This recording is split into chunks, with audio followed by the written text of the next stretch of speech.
Hello student, आपका जीते PC math class में स्वागत करता हूं। आज की इस वीडियो में हम आपको बताएंगे सत्र 2022 और 23 के स्टूडेंट के लिए जो प्रश्न पत्र यूपी बोर्ड द्वारा जारी किया गया है लेटेस्ट 2023 के स्टूडेंट के लिए। हम उस मॉडल पेपर में आपके क्वेश्चन को सारे बहुविकल्पी प्रश्नों को आज इस वीडियो में हम सॉल्व करा देंगे।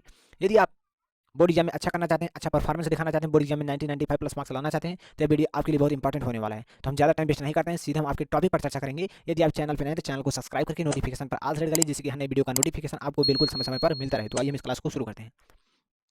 देखिए, आपके पेपर में जो समय मिलेगा आपको टोटल 3 घंटे 15 मिनट मिलेगा, ठीक। और यहाँ आपको आपका पूर्णांक जो होगा मैथ का 70 अंक का, आपके ऑल सब्जेक्ट का जो पूर्णांक होगा 70 नंबर का होगा, ठीक। आगे देखिए, आपको कुछ निर्देश दिए गए हैं। प्रारंभ के 15 मिनट परीक्षार्थी को प्रश्न पत्र पढ़ने के लिए निर्धारित है, ठीक। इसे आपको ध्यान से समझना है, ठीक। आगे कॉन्सेप्ट को समझते हैं थोड़ा अच्छे से डिटेल में, ठीक। यहाँ देखिए, आपको लिखा गया है सामान्य निर्देश। इस निर्देश को आपको बहुत अच्छे से पढ़ लेना है, ठीक। देखिए, निर्देश सामान्य निर्देश क्या है आपको बहुत तेजी से देखना है, ठीक। सामान्य निर्देश क्या है आपका। सभी प्रश्न अनिवार्य है। इस प्रश्न पत्र के 2 खंड हैं, ठीक। इसमें आपको 2 खंड मिलेंगे। खंड आ 20 अंक के 20 बहुविकल्पी प्रश्न होंगे, जिसके उत्तर आपको ओएमआर शीट पर देना होगा, ठीक। ओएमआर शीट देखिए, ओएमआर शीट पर उत्तर अंकित किए जाने के पश्चात उसे काटे नहीं, इरेजनर और व्हाइटनर आदि का प्रयोग ना करें, ठीक। आपको इन सारी चीज़ का प्रयोग नहीं करना है उस पर, जिससे कि अन्यथा आपकी मार्कशीट जो है ओएमआर शीट उसे आपको मशीन रिजेक्ट कर देगी और आपका नंबर छपकर चढ़कर नहीं आएगा आपकी मार्कशीट पर, ठीक। ऐसी गलती आपको नहीं करना है। और यहाँ देखिए, दूसरा खंड आपको क्या दिया, इसे ध्यान से आपको समझ लेना है। दूसरा खंड बा 50 अंक के वर्णनात्मक प्रश्न होंगे, जो आपको कॉपी में लिखना होगा, ठीक। वर्णनात्मक प्रश्न होंगे, लॉन्ग प्रश्न आएंगे, ठीक। इस खंड देखिए, इस खंड में 5 प्रश्न होंगे। कितने प्रश्न होंगे इस खंड में? आपके कुल 5 प्रश्न होंगे, ठीक। प्रत्येक प्रश्न के प्रारंभ में स्पष्ट लिख दिया गया कि उनके कितने खंड आपको करने हैं, ठीक। कितने खंड उसके करने हैं, कितने खंड नहीं करने हैं, ठीक। और आगे देखिए, प्रश्नों के अंक उनके सम्मुख अंकित हैं। जो आपका प्रश्न है उसके सम्मुख अंक लिखा रहेगा, कितने अंक का ये प्रश्न आपके बोर्ड परीक्षा में पूछा जाएगा, ठीक। और देखिए, प्रथम प्रश्न के आरंभ कीजिए और अंत तक जाइए, उस पर समय नष्ट न कीजिए, ठीक। आपकी बोर्ड परीक्षा में स्पष्ट लिख दिया गया है कि जब आप पेपर देने जा रहे हैं तो आप पहले क्वेश्चन से स्टार्ट कीजिए और लास्ट तक जाइए। क्या है? लास्ट तक जाइए। आपको लास्ट तक जाना है, ठीक। लास्ट तक आपको जाना है, मतलब लास्ट तक आपको जाना है और सारे टॉपिक को अच्छे से कवर कर देना है, ठीक। एल का मतलब लास्ट हम लिख दिए, ठीक। आपको समझ जाना है। और देखिए, आपका पहला क्वेश्चन से हम शुरू करते हैं सॉल्व करना। देखिए, पहला क्वेश्चन आपका क्या है, ये आपका पहला क्वेश्चन देख सकते हैं आप। बहुविकल्पी प्रश्न, ठीक। खंड आ है, एक परिमेय संख्या का दशमलव प्रसार सदैव होता है। एक परिमेय संख्या का दशमलव प्रसार सदैव होता है। अब शांत होता है आपको दिया है, अशांत होता है, उपयुक्त में दोनों। यहाँ आप देख सकते हैं, आपको 2 बहुविकल्प यहाँ दिया गया है, उपयुक्त में दोनों, इनमें से कोई नहीं, ठीक। एक परिमेय संख्या का दशमलव प्रसार होता है, जैसे कि आपका 1/2 है, आपकी एक परिमेय संख्या है, ठीक। हम इसे चेक करेंगे, हमारा 1/2 है जो शांत है कि अशांत है, ठीक। तो हम 2 से 1 में भाग देते हैं, यहाँ पर हम दशमलव यहाँ 0 बच जाए, 2 5 10 पूरा पूरा कट गया, मतलब ये हमारा क्या है, शांत है, ठीक। ये हमारा शांत है, ठीक। इसी प्रकार से हम 2/3 लिखे, 3 से भाग देते हैं, यहाँ दशमलव यहाँ 0, 3 छंग 18, आपका 2 बच गया, दशमलव लगा था 0 3 छंग 18, मतलब 6 6 6 इस प्रकार से बार बार आ रही है, आपका क्या अशांत है, ठीक। तो एक परिमेय संख्या का दशमलव प्रसार सदैव क्या होता है, शांत अशांत दोनों हो सकता है, मतलब आपका विकल्प नंबर क्या हो जाएगा, सी सही हो जाएगा, तीसरा, ठीक। उपयुक्त में दोनों। और यहाँ देखिए, एक शून्यात्तर परमेय संख्या और एक अपरमेय संख्या का गुणनफल होता है। अब शून्यात्तर परमेय संख्या क्या होती है, ऐसी परमेय संख्या जो शून्य ना हो, जैसे कि आपकी 2 हो गई, ठीक। 2/1 हो गई, आपकी क्या है, परमेय संख्या है। और एक अपरमेय संख्या क्या हो सकती है, √3 हो सकती है, ठीक। तो इसमें हमें इन दोनों का गुणा करना होता है, यहाँ आपका आ जाए 2√3 आ जाएगा। तो 2√3 जो है आपकी क्या है, अपरमेय संख्या, क्या है, अपरमेय संख्या, सदैव अपरमेय संख्या होती है, ठीक। परमेय संख्या शून्यात्तर परमेय संख्या और अपरमेय संख्या का गुणनफल क्या होता है, सदैव अपरमेय संख्या होता है, ठीक। ध्यान समझिएगा। देखिए, हम पे देखते हैं, रेखाओं x बराबर 0 और 2x + 3y बराबर 12 का प्रच्छेदित बिंदु है। ध्यान समझिएगा, यहाँ आपको x बराबर 0 दिया है, x का मान आपको इस समीकरण में रखना है, आपको यहाँ नोट कर देना है इस समीकरण को। यहाँ आपका समीकरण क्या है, 2x + 3y बराबर आपको 12 दिया गया है, ठीक। x बराबर आपको क्या दिया गया, x बराबर आपको 0 रखना है, ठीक। यहाँ जब हम 0 रखें तो हमारे देखिए 2 × 0 आ जाएगा, प्लस आपका है, ठीक। प्लस है आपका, प्लस आपका 3y बराबर आपको क्या आ जाएगा, 12। तो यहाँ इसे हम 2 से गुणा करें, यहाँ पर 0 आ जाएगा, प्लस 3y बराबर आपको क्या आ जाएगा, 12 आ जाएगा। तो यहाँ देखिए, इस साइड 0 से मतलब इसमें कोई फर्क नहीं पड़ेगा, तब का 3y बराबर 12 आ गया, तो y बराबर आपको क्या आ जाएगा, 12/3 आ जाएगा, 3 चौक 12, आपका 4 आ जाएगा, y का मान क्या आ गया, आपका 4 आ गया। तो आपका कोई बिंदु होता है जो एक्स वाई होता है, क्या होता है, एक्स वाई। तो यहाँ आपको x का मान दिया गया, x का मान आपको 0 दिया गया, ठीक। तो यहाँ 0 हो जाएगा और y का मान क्या आ गया, 4 आ गया। तो आपका जो बिंदु हो गया क्या बन जाएगा, 0 4, मतलब आपका विकल्प भी सही हो जाएगा, ठीक। विकल्प आपका भी सही हो जाएगा। अब देखिए क्वेश्चन नंबर 4, देखिए क्वेश्चन नंबर 4, वह सबसे बड़ी से बड़ी संख्या जिसमें 17 और 125 को विभाजित करने पर क्रमशः शेषफल 5 और 8 प्राप्त होता है। तो आपका कौन सा विकल्प चाहिए, 13, 65, 875, 1750, ठीक। आपको कुछ नहीं करना है, आपसे कह रहा है वह सबसे बड़ी से बड़ी संख्या ज्ञात कीजिए जिसमें 17 और 125 को विभाजित करने पर क्रमशः शेषफल 5 और 8 प्राप्त होता है। तो आपको सबसे पहले 13 से भाग देना होगा 70 में, उसके बाद 125 में। देखते हैं हम 70 13 से भाग देते हैं, 13 से इस प्रकार से आपको भाग देना है, 70 में 13 बचे 65, भाग देने पर यहाँ घटाने पर आपका शेषफल कितना है, 5, ठीक। और इसी प्रकार से आपको 13 से भाग दे देना है 125 में। जब 125 में आप भाग देंगे 13 9 117 आ जाएगा आपका, घटाने के बाद 8 आ जाएगा। ठीक, देखिए शेषफल यहाँ आपका 5 प्राप्त होगा, यहाँ 8। ठीक, और यहाँ शेषफल 5 और 8 प्राप्त होगा, तो कौन सी संख्या है? तो आपकी संख्या क्या हो जाएगी? 13 हो जाएगी। 13 से मैंने भाग दिया, आपका शेषफल 5 और 8 प्राप्त होगा। ठीक, इसलिए आपका विकल्प नंबर ए सही हो जाएगा। ठीक, आगे देखिए क्वेश्चन नंबर 5 को। समीकरण 2x प्लस ए वाई बराबर 1 तथा 3x माइनस 5y बराबर 7 का कोई भी हल नहीं होगा यदि ए का मान होगा, क्या होगा? चलिए, जब कोई हल नहीं होगा तो उसके लिए हमारा फार्मूला होता है a1/a2 बराबर नहीं है b1/b2। सॉरी, देखिए कुछ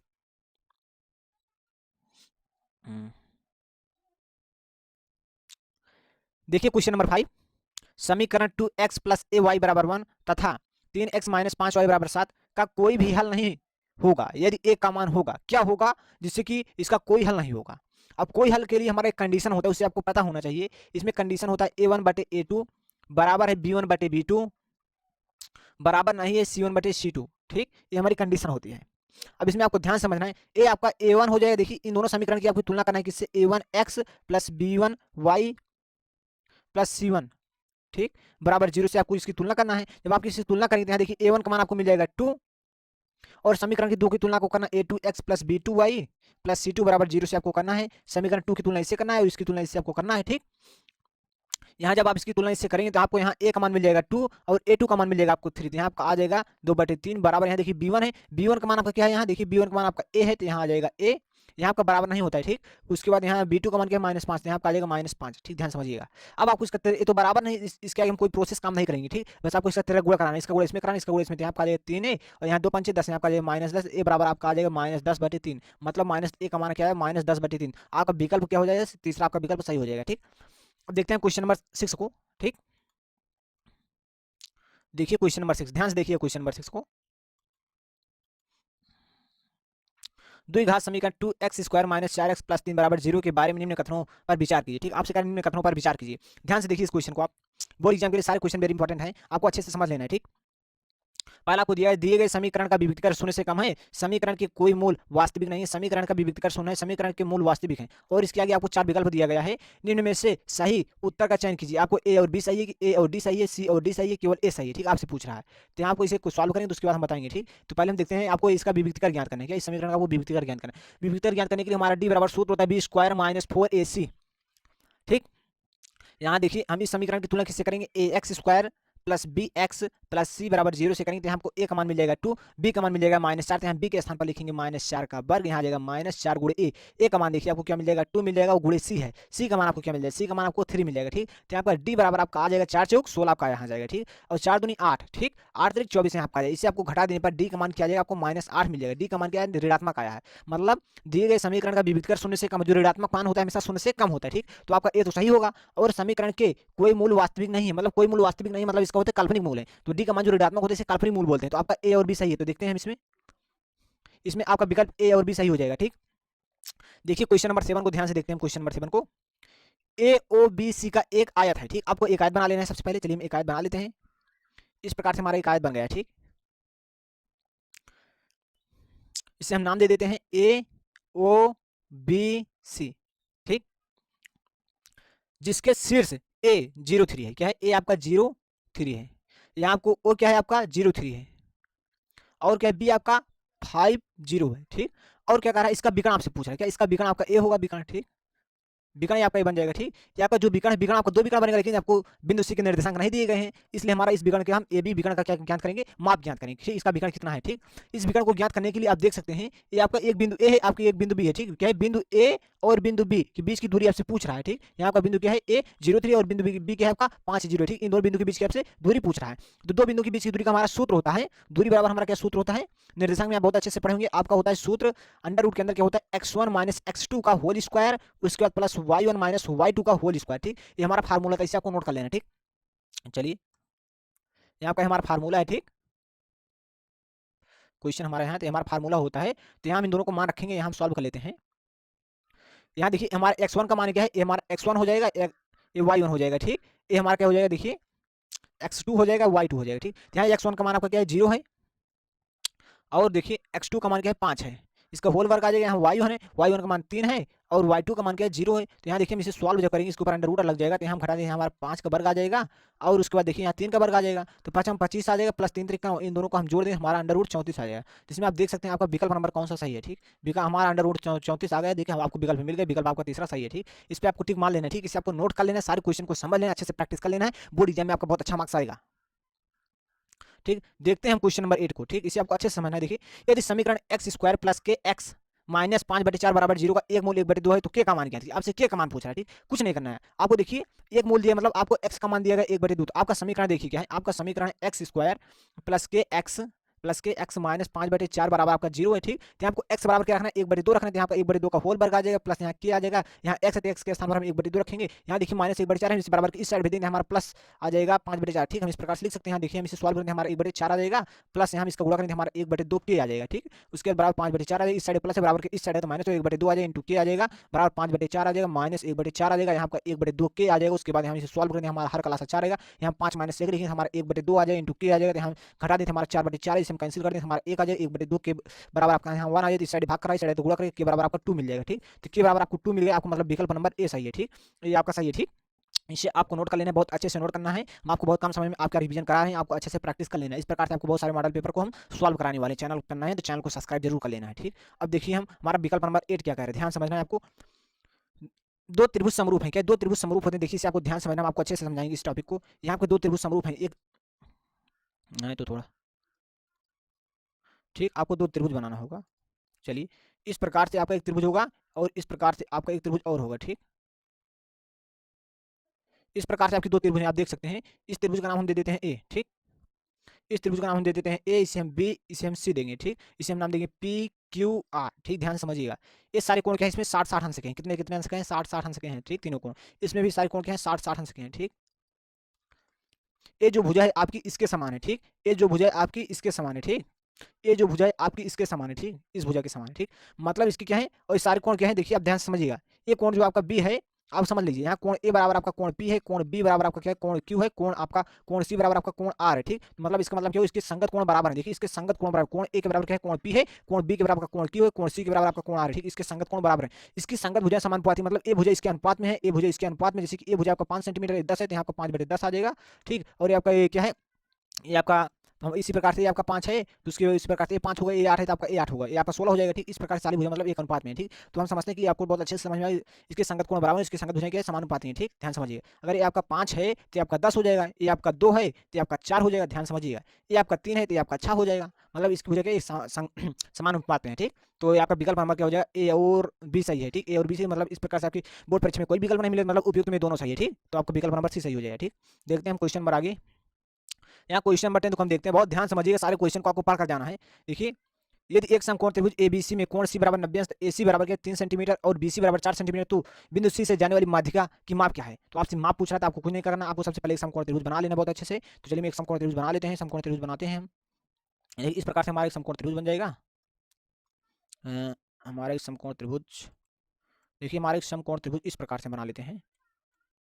ठीक, इस प्रकार से हमारा समकोण त्रिभुज रेडी हो गया। ठीक, अब समकोण त्रिभुज रेडी होने के बाद हमें क्या करना है, यहाँ देखिए इसे नाम देना है, इसे ए देना है। ठीक, क्या देना है, इसे हमें ए देना है। ठीक, ये हमारा ए हो जाएगा, ये हमारा क्या हो जाएगा बी हो जाएगा। यहाँ आपसे कह रहा है कोण सी क्या समकोण है, तो ये आपका कोण सी होगा। ठीक, यहाँ ये आपका कोण क्या है 90 अंश है। ठीक, क्योंकि ये समकोण है। ठीक, ध्यान समझिएगा सारी चीज। अब उसके बाद देखिए क्या दिया है आपको, एसी बराबर 3 सेंटीमीटर, ए आपका एसी आपको 3 सेंटीमीटर दिया गया है और देखिए बीसी आपको 4 सेंटीमीटर दिया गया है। ठीक, और अगर बिंदु सी से जाने वाली माध्यिका की माप, यहाँ से आपकी माध्यिका जा रही है, बिंदु सी से क्या है आपकी एक माध्यिका जा रही है यहाँ। ठीक, अब आपको इस पाइथागोरस, आप इस पर पाइथागोरस प्रमेय लगा सकते हैं। ये देखिए आपका क्या है, ये आपका कहाँ है, ये आपका क्या हो जाएगा, ये आपका लंब हो जाएगा, ये आपका क्या हो जाएगा आपका आधार हो जाएगा। तुम्हारा पाइथागोरस प्रमेय का सूत्र होता है, हम त्रिभुज ए सी बी में हम पाइथागोरस प्रमेय लगाएंगे। पाइथागोरस प्रमेय रखते हैं, पाइथागोरस। ठीक, गोरस प्रमेय, हम पाइथागोरस प्रमेय लगाएंगे। हमारा पाइथागोरस प्रमेय होता है जो कर्ण का वर्ग होता है, क्या है कर्ण का वर्ग बराबर क्या होता है आधार का वर्ग, आधार का वर्ग प्लस क्या होता है हमारा लंब का वर्ग। लंब आपका क्या है 3 है, तो यहाँ हमारा ये लंब का वर्ग। ठीक, इसे आपको अच्छे से समझ लेना है बस। यहाँ देखिए आपका कर्ण क्या है, कर्ण आपका क्या है, कर्ण आपको ज्ञात करना है, आपका आ जाएगा कर्ण का वर्ग। ठीक, कोई दिक्कत नहीं है, आपका आधार क्या है 4 आ जाए तो हम 4 लिख देंगे, उसके बाद 4 का वर्ग, यहाँ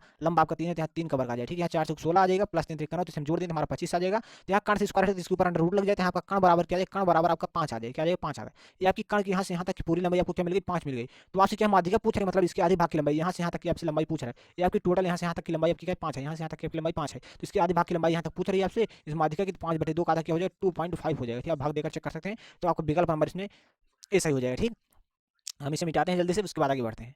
ठीक, अब इसमें देखिए क्वेश्चन नंबर 11 को देखते हैं।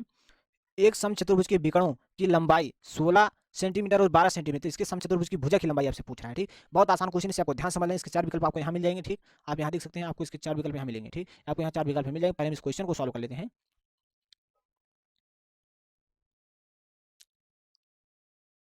ठीक, क्वेश्चन 11 देखिए। एक समचतुर्भुज, हम सबसे पहले हम एक समचतुर्भुज बनाने वाले हैं। ठीक, देखिए समचतुर्भुज कैसे होता है, तो यहाँ हम समचतुर्भुज बनाएंगे। ठीक,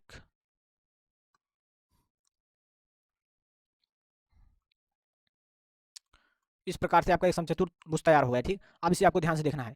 ये आपका क्या है, ये आपका कर्ण हो जाएगा। ठीक, एक समचतुर्भुज के विकर्ण, विकर्ण की लंबाई आपको दिया, क्या दिया है, विकर्ण की लंबाई आपको दी है 16 सेंटीमीटर और 12 सेंटीमीटर। ठीक, तो आपका विकर्ण है। ठीक, क्या है, विकर्ण है, या ये दोनों आपके क्या है, विकर्ण है। ठीक, यहाँ आपका एक विकर्ण है, ये भी आपका एक विकर्ण है। ठीक, इस प्रकार से आपको 2 विकर्ण मिल जाएगा। ठीक, यदि आपको इसमें थोड़ा समस्या हो रही है तो हम इसे मिटा देते हैं।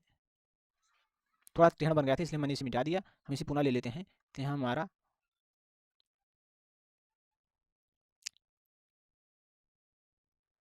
ठीक इस प्रकार से आपका एक बन गया। अब इसे हम देखिए मिला देते हैं कर्ण की रेखा को, विकर्ण की रेखा को। इस प्रकार से आपके इसमें 2 विकर्ण होंगे, इसे हम नाम दे देते हैं ए बी सी डी। ठीक, इसमें आपके 2 विकर्ण होंगे। ठीक, इस प्रकार से इसमें यहाँ की जो कोण होंगे 90 अंश होंगे। कितने अंश के होंगे, 90 अंश के होंगे। ध्यान समझिए, सारे कोण क्या होंगे इसमें, 90 अंश होंगे। सारे कोण क्या होंगे, 90 अंश होंगे। ठीक, अब ध्यान समझना है विकर्ण। देखिए विकर्ण आपको एसी क्या है, आपको एसी ये आपका केंद्र है, क्या है, ये आपका केंद्र है। ठीक, इस चतुर्भुज का ये आपका केंद्र है। ठीक, यहाँ आपका एसी की लंबाई कितना दिया गया है, आपको एसी की लंबाई कितना दिया गया, 12 दिया है। क्या दिया गया, आपको 12 दिया गया है। ठीक, आपको एसी की लंबाई क्या दी गई, 12 दी गई। ठीक, आपको एसी की लंबाई 12 दी गई है। और देखिए क्या है, और बीडी की लंबाई आपको क्या दी गई, 16 दिया। क्या दिया गया, आपको 16 दिया। ध्यान समझिएगा, तो इसके आधे भाग की लंबाई क्या हो जाएगी, यहाँ से लेकर के, मतलब बिंदु ए से लेकर के यहाँ तक की लंबाई क्या हो जाएगी, 12 का आधा क्या हो जाएगा, 6 हो जाएगा। ठीक, और यहाँ से यहाँ तक की दूरी क्या है, आपकी पूरा 16 है, तो इसके आधे भाग की लंबाई क्या हो जाएगी, 8 हो जाएगी। तो ये कोण आपका समकोण है। ठीक, ध्यान समझिएगा, ये आपका कोण समकोण, समकोण की भुजा की जो सामने भुजा होती है आपकी कर्ण होती है, जैसे कि मैंने आपको बहुत पहले बता दिया था। इस प्रकार से आपका 90 अंश का कोण होता है। ये आपका 90 अंश है, 90 अंश के सामने की जो भुजा होती है कर्ण होती है। ठीक, यही आपको कर्ण ज्ञात करना है। ठीक, ये आपका ए हो जाएगा, ये आपका बी हो जाएगा। ठीक, इस प्रकार से आपका सी हो जाएगा। ठीक, अब यहाँ से आपको देखना है, ये हम मान लेते हैं आपका यहाँ से यहाँ तक की दूरी क्या है, ये आपकी जो 6 है आपका हम मान लेते हैं ऊंचाई है, और उसके बाद ये मतलब लंब है, और उसके बाद ये आपका जो 8 है ये आपका आधार है। यहाँ आपको कर्ण ज्ञात करना है, जिस पर हम पाइथागोरस फॉर्मूला लगा सकते हैं। तो यहाँ पाइथागोरस मतलब कर्ण का वर्ग बराबर हमारा सूत्र होता है, आप सीधे डायरेक्ट फार्मूला लगा सकते हैं। कर्ण का वर्ग बराबर क्या होता है, आधार का वर्ग, तो आधार 8 है आपका, और उसके लंब का मतलब 6 का वर्ग, 8 9 64 आ जाएगा, प्लस 6 6 36, इन दोनों को हम जोड़ लेंगे तो हमारे क्या आ जाएगा, 100 आ जाएगा। तो कर्ण से वर्ग हटेगा तो इसके ऊपर अंडर रूल लग जाए, तो आपका कर्ण बराबर क्या आ जाएगा, कर्ण बराबर आपका 10 आ जाएगा। ठीक, तो कर्ण बराबर क्या मिल जाएगा, 10 मिल जाएगा, क्योंकि 10 गुणित 10 बराबर 100 होता है, मतलब 10 का वर्ग बराबर हो जाएगा हमारा। इसको जब इसको हटेगा अंदर उठा जाए तो कर्ण बराबर आपको मिल जाएगा 10। ठीक, तो आपको ध्यान समझना है, जिसमें आपका गा ऑप्शन सही हो जाए। देखते हैं कौन सा ऑप्शन सही होता है, ये हमारा दूसरा ऑप्शन सही हो जाएगा। ठीक, अब क्वेश्चन नंबर हम 12 को देख लेते हैं, बहुत ध्यान से देखना इस क्वेश्चन को।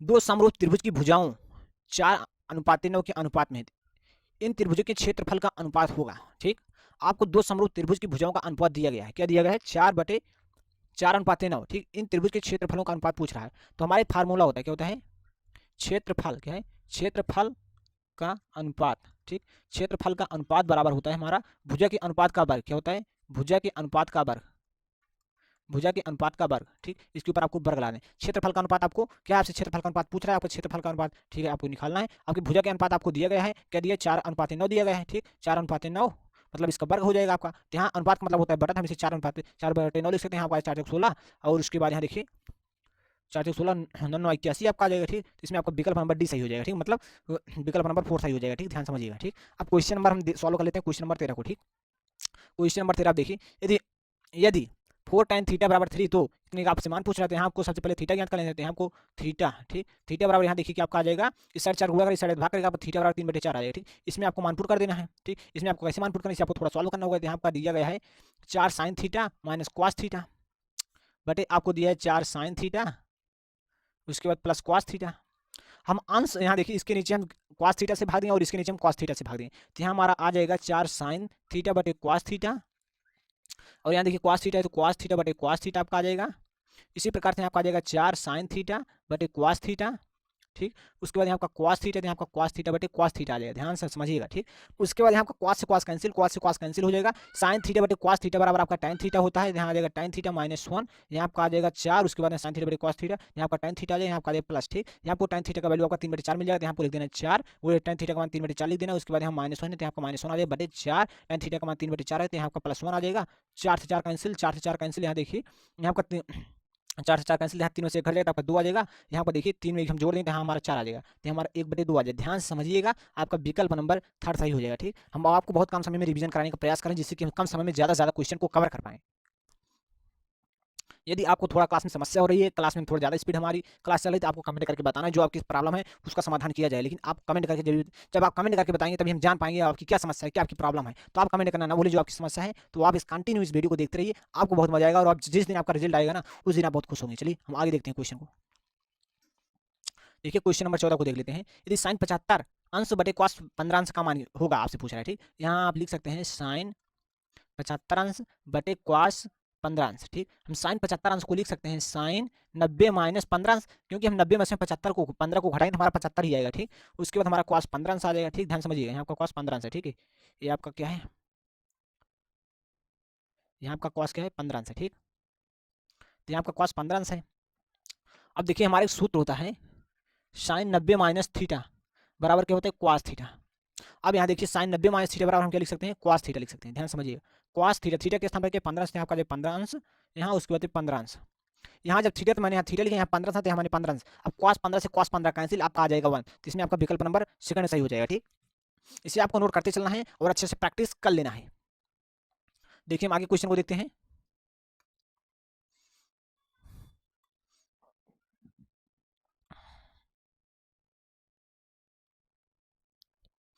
देखिए क्वेश्चन नंबर 15 को, यदि एक वृत्त का परिमाप वर्ग के परिमाप के बराबर है तो उनके क्षेत्रफल का अनुपात होगा, आपसे पूछ रहा है। ठीक, ध्यान समझिएगा, ये क्वेश्चन आपके बोर्ड एग्जाम के लिए वेरी इंपॉर्टेंट है।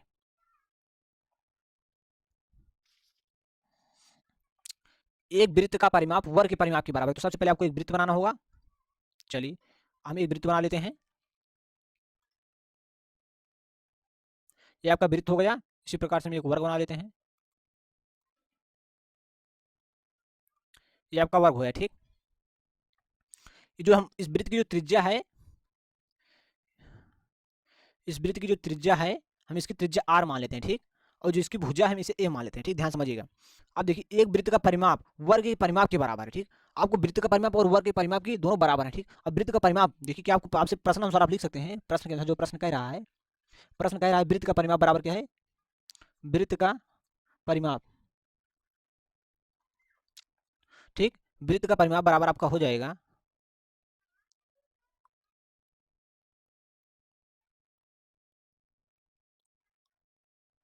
ठीक, वृत्त का परिमाप बराबर हो जाएगा आपका वर्ग का परिमाप। क्या हो जाएगा, वर्ग का परिमाप। ठीक, अब वृत्त का परिमाप का सूत्र क्या होता है, आपको अच्छे से पता होना चाहिए तभी आप कर पाएंगे। वृत्त का परिमाप बराबर सूत्र होता है 2πr। ध्यान समझिए क्या होता है, वृत्त का परिमाप का सूत्र होता है 2πr। ठीक, अब वर्ग का परिमाप बराबर क्या होता है, 4 गुणे भुजा, तो भुजा मैंने क्या माना है a, तो आपका हो जाए 4 गुणे a। ठीक, ध्यान समझिएगा। तो यहाँ से देखिए, यहाँ से हम 2 से 2 एक कम 2, 2 दूना 4, यहाँ पर क्या आ जाएगा 2a आ जाएगा। हम डायरेक्ट मैंने कैंसिल कर दिया, यहाँ का पाई r बराबर आपका आ जाएगा 2a आ जाएगा। यहाँ से जब हम r की वैल्यू फाइंड करें तो हमारा 2a बटे क्या आ जाएगा, क्या जाए, ध्यान समझिएगा, यहाँ आपका पाई आ जाएगा। ठीक, आपके इतना आर का मान निकल गया। ठीक, ध्यान समझिएगा, आर का मान आपका आ गया है। ठीक, अब इसके आगे आपको बहुत जरूरी है समझना। तो उनके क्षेत्रफलों का अनुपात आपसे पूछ रहा है, क्या है, आपको क्षेत्रफलों का अनुपात पूछ रहा है। तो चलिए आपको क्षेत्रफलों का अनुपात लगा देना है। ठीक, तो यहाँ आपको लिखना होगा, देखिए हम इसे थोड़ा स्क्रॉल कर लेते हैं।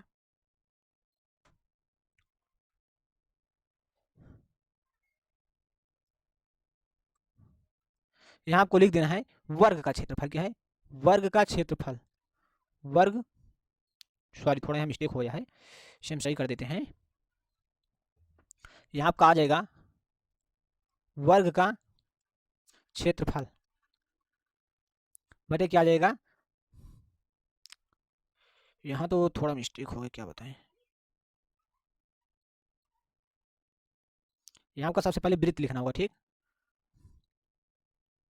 ठीक, यहाँ आपका आ जाएगा वृत्त। ठीक, वृत्त का क्षेत्रफल बटे वर्ग का क्षेत्रफल। ठीक, वर्ग का क्षेत्रफल इतना आपको लिखना है। ठीक, इतना आपको लिखने के बाद देखिए हमारा वृत्त का क्षेत्रफल क्या होता है, पाई आर स्क्वायर होता है, इसे आपको याद होना चाहिए। ठीक, और वर्ग का क्षेत्रफल क्या होता है, भुजा स्क्वायर होता है। क्या होता है, भुजा स्क्वायर होता है। तो यहाँ देखिए आपको यहाँ आर की वैल्यू यहाँ से रखना होगा। ठीक, तो हम आर की वैल्यू यहाँ से रख देंगे, तो हमारा आ जाएगा पाई, उसके बाद आर स्क्वायर, तो हमारा आ जाएगा 2a बटे पाई का होल वर्ग आ जाएगा। ठीक, बटे a स्क्वायर आ जाएगा। ठीक, ध्यान समझिएगा, हम इसे सॉल्व करते हैं। तो यहाँ हमारा फाइनली आ जाएगा पाई इंटू, देखिए यहाँ 2a का वर्ग करेंगे तो हमारा 4a स्क्वायर आ जाएगा बटे के हमारा आ जाएगा पाई आ जाएगा, ध्यान समझिए यहाँ पाई आ जाएगा। अब पूरे के बटा होल ए का स्क्वायर हम इसके नीचे एक मान लेंगे, ठीक। तो हमारा आ जाएगा पाई इंटू 4a², यहाँ का पाई का वर्ग है, ठीक, ध्यान समझिए। तो यहाँ का आ जाए पाई का वर्ग गुणे एक बटे, इसमें हम पढ़ लेते हैं हमारा एक बटे a² आ जाए, a² से a² कैंसिल, एक पाई से एक पाई कैंसिल। तो यहाँ का ऊपर बचेगा 4/पाई। तो जब हम इसे सॉल्व करेंगे फाइनली, तो यहाँ देखिए हम इसे 4 बटे हम इसे एक लिख सकते हैं, पाई को हम लिख सकते हैं 22/7, ठीक, ध्यान समझिएगा। तो यहाँ हमारा फाइनली आ जाएगा, हम इसे सॉल्व करेंगे हमारा 4/1 गुणे यहाँ हम 22/7 लिखेंगे। उसके बाद यहाँ ध्यान से देखिए, यहाँ तो 22/7 हम इसे चेंज करें तो 7 ऊपर जाना चाहिए, ठीक। यहाँ आपका आ जाएगा, यहाँ आपका आ जाएगा 7/4, 7/22, ठीक। यहाँ पे हम इसे 2 से काट देते हैं, यहाँ आपका आ जाएगा 11, यहाँ आपका आ जाएगा 7 दूनी 14, 14/11 का मतलब यहाँ आपका आ जाएगा, इसे हम इसे 14/11 आपका क्या है, 14/11 आपका आ गया, ठीक। तो यहाँ आपका फाइनली आ जाएगा ये 14:11, ठीक। अब देख सकते हैं उसमें कौन सा विकल्प आपका सही है, 14:11 हमारा आ गया है, 14:11। तो आपका विकल्प नंबर भी सही हो जाए, ठीक, 14:11 आपका आया है, देख सकते हैं ये फाइनली आपका क्या है 14:11 आ चुका है, ठीक। तो आपका इसमें विकल्प नंबर क्या सही हो जाएगा, विकल्प नंबर आपका 14:11 आपका विकल्प नंबर भी सही हो जाएगा, ठीक। क्वेश्चन नंबर 16 को देखिए, हम इसे मिटा देते हैं, उसके बाद क्वेश्चन नंबर 16 को देखते हैं। देखिए, दो गोलों के आयतनों का अनुपात आपको दिया गया है, ठीक, और उसके बाद उनके पृष्ठीय क्षेत्रफलों का अनुपात आपसे पूछ रहा है। बहुत ध्यान से समझिए, क्वेश्चन बहुत आसान है। यहाँ आपको इसमें देखिए दो गोले हैं, एक बड़ा गोला होगा इस प्रकार से और एक छोटा गोला होगा इस प्रकार से, ठीक, दो गोले आपके होंगे, ठीक।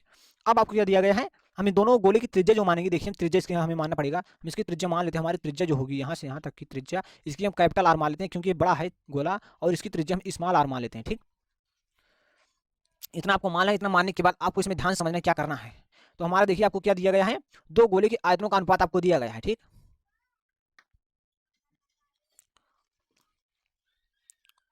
तो हमारा देखिए दो गोले के आयतनों का अनुपात दिया गया, ठीक। हमारे गोले का आयतन का सूत्र होता है, देखिए बड़ा गोले के लिए हम कैपिटल आर माने तो इसका हमारा आयतन का सूत्र हो जाएगा 4/3 पाई आर क्यूब, ठीक, ध्यान समझिएगा इस गोले के लिए, ठीक, गोले के आयतन का सूत्र होता है, ठीक, गोले के आयतन का सूत्र होता है, इसके लिए हमारा क्या 4/3 पाई आर स्मॉल क्यूब, ठीक।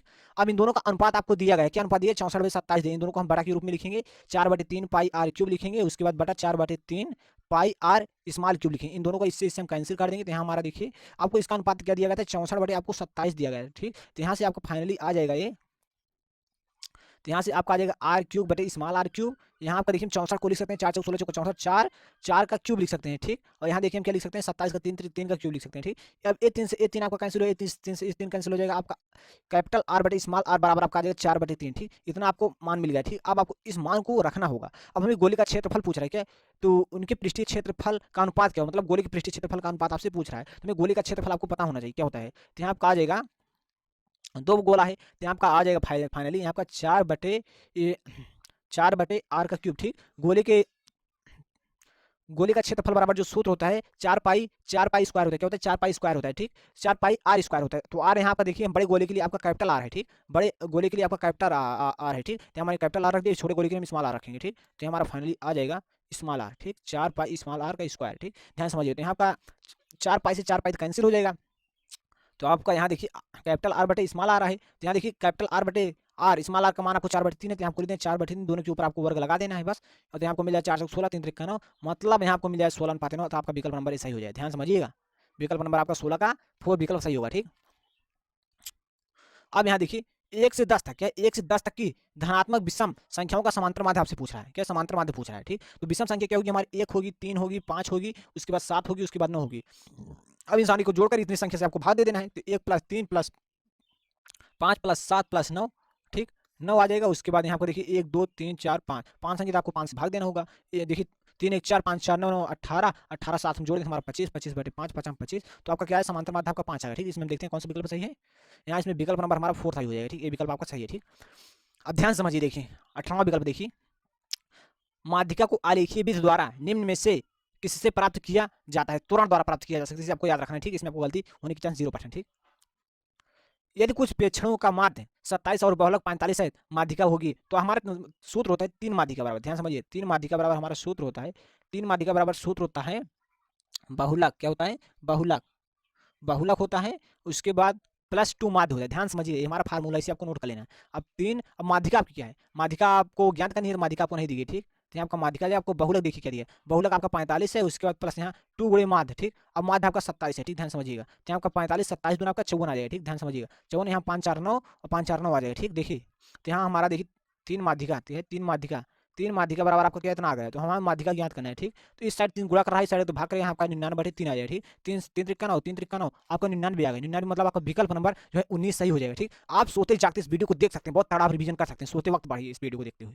अब यहाँ देखिए आपका विकल्प नंबर 20 देखिए क्या है, वर्गीकृत आंकड़ों की से अधिक प्रकार और कम प्रकार की संचयी बारंबारता वक्रों के प्रच्छेदित बिंदु के भुज से आंकड़ों का प्राप्त होना है। तो यहाँ आपका क्या हो जाए, विकल्प नंबर सी माध्यिका होगा, ठीक। क्या होगा, माध्यिका होगा। इसे आपको समझ लेना, इसे आपको याद रखना है, माध्यिका होगा, ठीक। विकल्प नंबर 20 सही है, ठीक, विकल्प नंबर 20 सही है। तो मैंने आज सारे 20 बहुविकल्पी क्वेश्चन को सॉल्व करा दिए। हम समझते हैं कि 20 बहुविकल्पी क्वेश्चन आपको बहुत आसानी से समझ में आया होगा। यदि आपको किसी प्रकार की कोई समस्या हो तो आप इस क्लास को रिपीट करके देखिए, क्योंकि मैंने बहुत कम समय में इस क्लास को कवर करने का प्रयास किया है। यदि आपको वीडियो अच्छा लगा तो वीडियो को लाइक करके चैनल को सब्सक्राइब कर लीजिए। मिलते हैं नेक्स्ट वीडियो में, तब तक के लिए नमस्कार।